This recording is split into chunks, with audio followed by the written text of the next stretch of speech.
మీరా chapter 9 అది సరే కాని మీరా ఎక్కడుంది కనబడట్లేదేంటి అని సీతాలక్ష్మి కంగారు పడుతూ రూమ్ లోకల చూడటం మొదలు పెట్టింది. అత్తయ్య, అసలు ఈ రూంలో ఏం కనబడుతుందని మీరు తన కోసం వెతుకుతున్నారు? అది కాదు వైదేహి, ఇంట్లో మనం కాకుండా కొత్త మనిషి ఎవరైనా ఉన్నారని మీరాకి తెలిస్తే తను ఇంకా భయపడిపోతుంది. లేదా మనం అప్పుడప్పుడు మీరాని ఈ గదిలో నుంచి బయటకు వదులుతున్నామని ఆయనకి తెలిస్తే. భయపడకండి అత్తయ్యా, మీరా ఇక్కడే ఎక్కడో ఉంటుంది అని సీతాలక్ష్మితో అంది వైదేహి. సీతాలక్ష్మి కంగారు పడుతూ రూంలో ఉన్న లైట్ని ఆన్ చేసి మీరా కోసం వెతుకుతూ ఉంది. కానీ మీరా రూంలో లేదు. వైదేహి తొందరగా బాత్రూం దగ్గరకు వెళ్ళి తలుపు కొట్టింది. కానీ బాత్రూం డోర్ తెరుచుకునే ఉంది. తను లోపలికి తొంగి చూసింది. కాని అక్కడ కూడా మీరా లేదు. అత్తయ్య, బాత్రూంలో కూడా లేదు. ఎక్కడికి వెళ్ళి ఉంటుంది? అది కూడా ఈ సమయంలో? వైదేహి కూడా మీరా గురించి కంగారు పడుతూ సీతాలక్ష్మితో అంది. మీరా గనక ఆయన కంట పడితే ఆయన మీరాతో మాట్లాడకుండా, తన మాట వినకుండా కోపంలో మీరాకి శిక్ష వేస్తారు.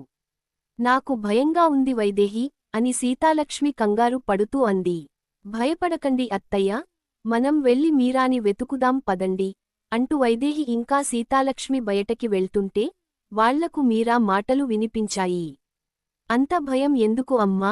నేను నాన్నగారి కళ్ళ ముందుకు రాను అని నీకు తెలుసు కదా అమ్మా.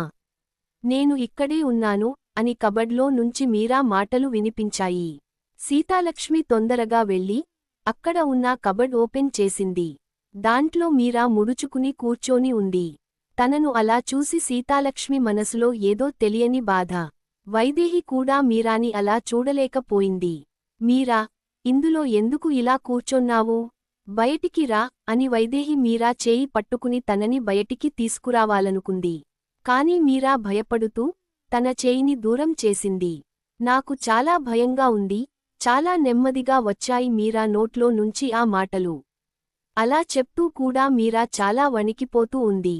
వైదేహి వాళ్ల అత్తయ్య వైపు చూడటంతో సీతాలక్ష్మి మీరా చేయి మీద తన చేయి పెట్టి, నేను ఉన్నాను కదా. నేను ఉన్నప్పుడు నీకు ఏం భయం? ఈ అమ్మను నమ్ము, బయటికి రా అని ప్రేమగా మాట్లాడుతూ నెమ్మదిగా మీరాని కబడ్లో నుంచి బయటకు వచ్చేలా చేసింది. సీతాలక్ష్మి మీరాని బెడ్ మీద కూర్చోబెట్టి, అసలు అందులోకి ఎందుకు వెళ్ళావు మీరా?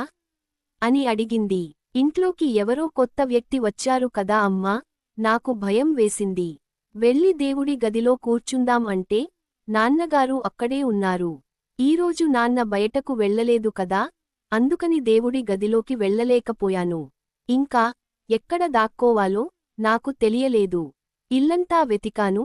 చివరికి నాకు ఇదే సరైన చోటు అనిపించి ఇక్కడికి వచ్చి దాక్కున్నాను అని ఏడుస్తూ వణుకుతూ సీతాలక్ష్మితో ఈ మాటలన్నీ అంది. మీరా నోటి నుంచి ఈ మాటల్ని వింటూ ఉంటే సీతాలక్ష్మి ఇంకా వైదేహి ఇద్దరి కళ్ళలో నుంచి నీళ్లు వచ్చేశాయి. ఇద్దరికి మీరాని ఎలా ఊరుకో పెట్టాలో అర్థం కాలేదు. సీతాలక్ష్మి తనని తాను ఓదార్చుకుంటూ తన కళ్లను తుడుచుకొని, మీరా, తను బయట వ్యక్తి కాదు అమ్మా, మీ వదిన ఉంది కదా, వాళ్ల తమ్ముడు. తన పేరు గౌతమ్, తను నిన్ను ఏం చేయడు అని మీరా భయంని దూరం చేయడానికి ప్రయత్నించింది సీతాలక్ష్మి. అమ్మా, అది ఎవరైనా సరే, కానీ నాకు చాలా భయం వేస్తుంది. అతని ఇంట్లో నుంచి పంపించే, ఇంకా భయపడుతూనే అంది మీరా. మీరా, అలా అనకూడదు అని సీతాలక్ష్మి మీరా తలని ప్రేమతో నిమురుతూ తనకు అర్థమయ్యేలా చెప్పుతుంది. కాని మీరా మాత్రం భయంతో వణికిపోతూ, లేదు అమ్మా, పంపించే అతన్ని ఇక్కడి నుంచి. నాకు అతన్ని చూస్తే భయం వేస్తుంది అని అంది. భయపడకు మీరా, నేను పంపించేస్తాను మా తమ్ముడిని. ఇప్పుడు నువ్వు అన్నం తిను. పొద్దున ఎప్పుడో టిఫిన్ చేశావు, మధ్యాహ్నం భోజనం కూడా చేయలేదు అని వైదేహి ప్లేట్ని మీరా ముందు పెట్టింది. కాని మీరా మాత్రం ఏడుస్తూ, లేదు, అతన్ని ఇప్పుడే పంపించండి. నాకు భోజనం ఏమి వద్దు, చిన్న పిల్లల మారం చేసింది మీరా. సీతాలక్ష్మి మీరా పక్కనే కూర్చొని, చూడు మీరా, తను చెడ్డవాడు కాదు. మీ వదినకి తమ్ముడు. మేం అతని రమ్మనలేదు. మీ నాన్నగారు రమ్మని చెప్పారు. ఇప్పుడు నువ్వు పంపించే అంటే మీ నాన్నగారికి కోపం వస్తుంది కదా నాన్నా. నాన్నగారికి కోపం వచ్చే పని నువ్వు చేస్తావా చెప్పు. మీరాకి నచ్చచెప్పలేక, రాజారావు గారే గౌతమ్ని ఇక్కడికి రమ్మన్నారు అని చెప్పింది. రాజారావు గారు అంటే మీరాకి చాలా భయం, అందుకే సీతాలక్ష్మి ఆయన పేరు చెప్పగానే మీరా ఇంకేం అనలేకపోయింది. మీర తన తల ఊపుతూ, లేదు అని అంది. కదా, మా మీరా చాలా మంచిది, అలాంటి పని అసలు చెయ్యదు. ఇప్పుడు నువ్వు అన్నం తినకపోతే కూడా నాన్నగారికి కోపం వస్తుంది. నాన్నగారికి కోపం వస్తే ఏం చేస్తారో తెలుసు కదా అని మీరాని అడిగింది. అసలు మీరాని ఇలా రూంలో ఎందుకు ఉంచారు? ఎందుకు మీరా బయటి వాళ్ళని చూసి భయపడుతుంది? తెలుసుకుందాం నెక్స్ట్ అప్డేట్లో.